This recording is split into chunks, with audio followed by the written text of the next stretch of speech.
We all know that in the 2020s, maids and gardeners, unfortunately, are not often able to buy homes in the city, and that's wrong. And as your mayor, I want you to hear me very specifically. That is wrong, and we should do everything we can to change it.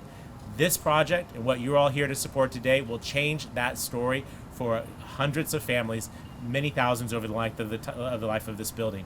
We need more of this, not just in downtown, not just in San Diego. And if you're with me, whenever you see an opportunity, whether it's at the kitchen table with that neighbor that does not like more housing in your neighborhood, whether it's your friends on social media who maybe talk about housing being a bad thing, it is not. It is necessary for a civilized society. It is what we need to be successful as a community and a city. And because of Community Housing Works, we will have more of that. And I'm so deeply grateful. These affordable apartments will improve the quality of people's lives. That's what this is all about. Rents in San Diego, we all know, are very high. And by ensuring that a tenant's rent is affordable for them in relation to their income, it enables them to take care of their other expenses and live their lives more fully. And that's what we want for every San Diegan.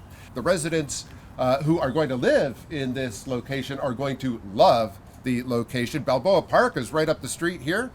San Diego High and City College are just a few blocks that way. You can walk to the trolley from here. You can get a good walk to San Diego Bay from here, or you could stay right here in the neighborhood and enjoy Beech Street Linear Park. It starts right behind us there, goes all the way down and around. It's been a project of this neighborhood. It's a point of pride, not only for Cortez Hill, but for all of downtown San Diego. When you think about what's happening here, 87 units of housing, 87 individuals or families that are going to have an opportunity to, as Sean mentioned, live comfortably.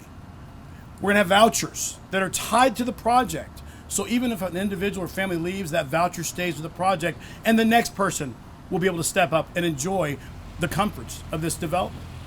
This is a we problem and a we situation. The we part of this from the Housing Commission is we firmly believe in partners like Sean and all of the affordable housing developers.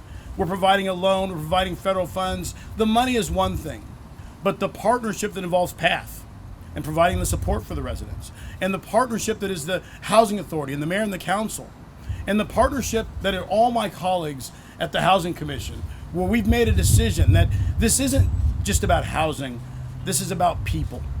This is about getting people off the streets, giving people an opportunity to live comfortably, and giving people a chance to sleep protected at night. One thing that I've had the pleasure of joining over the past couple days, some of your local elected officials, a mayor who not only walks the walk, but also knocks on doors, makes sure that he's getting the attention of not only my boss, the governor, and others, to make sure that the city has the resources it needs to get through this housing crisis.